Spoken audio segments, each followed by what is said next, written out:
కర్పూరంబు ఒక్క పోలికనే ఉంటాయి. ఉప్పు కర్పూరంబు నొక్క పోలిక నుండు అని వేమన చెప్తారు. ఉప్పు తెల్లగానే ఉంటుంది, కర్పూరం తెల్లగానే ఉంటుంది. అగ్నిలో పడితే ఉప్పు చిటపటలాడి గడిబిడి చేస్తుంది, అదే కర్పూరం అయితే చక్కని కాంతినిస్తుంది. అదే చెప్తున్నాడు వేమన.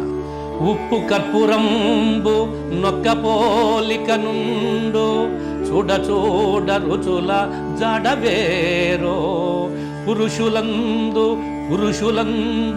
పుణ్య పురుషులు వేరయా విశ్వదాభిరామ వినురవేమా. పురుషులందు పుణ్య పురుషులు వేరయా అంటున్నాడు. ఇక్కడ పురుషులు అంటే స్త్రీలు లేరా అనుకోవద్దు. పురుషులంటే స్త్రీ పురుషులు ఇద్దరూ వస్తారు.